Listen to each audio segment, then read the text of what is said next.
Exodus Chapter 1. Now these are the names of Israel's sons who came into Egypt with Jacob, each man who came with his household: Reuben, Simeon, Levi, and Judah, Issachar, Zebulun, and Benjamin, Dan and Naphʹta, Gad and Ashʹer. And all those who were born to Jacob were 70 people, but Joseph was already in Egypt. Joseph eventually died, and also all his brothers, and all that generation.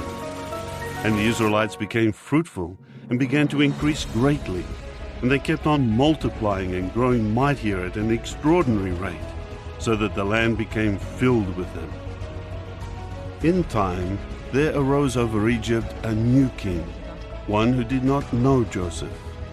So he said to his people, "Look, the people of Israel are more numerous and mightier than we are. Let us deal shrewdly with them. Otherwise, they will continue to multiply, and if a war breaks out, they will join our enemies and fight against us and leave the country."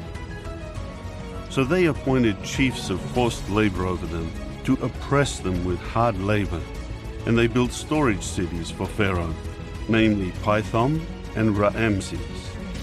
But the more they would oppress them, the more they would multiply, and the more they kept spreading out. So they felt sick with fear because of the Israelites.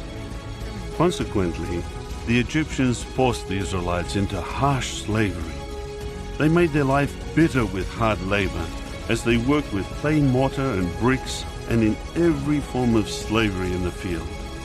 Yes, they made them toil in harsh conditions in every form of slavery. Later, the king of Egypt spoke to the Hebrew midwives, whose names were Shiphrah and Puah, and he told them, "When you help the Hebrew women to give birth, and you see them on the stool for childbirth, you must put the child to death if it is a son. But if it is a daughter, she must live."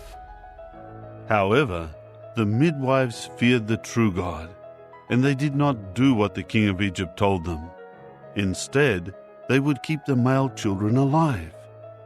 In time, the king of Egypt called the midwives and said to them, "Why have you kept the male children alive?" The midwives said to Pharaoh, "The Hebrew women are not like the Egyptian women. They are lively and have already given birth before the midwife can come into them." So God dealt well with the midwives, and the people kept increasing and becoming very mighty. And because the midwives had feared the true God, he later gave them families. Finally, Pharaoh commanded all his people, "You are to throw every newborn son of the Hebrews into the Nile River, but you are to keep every daughter alive."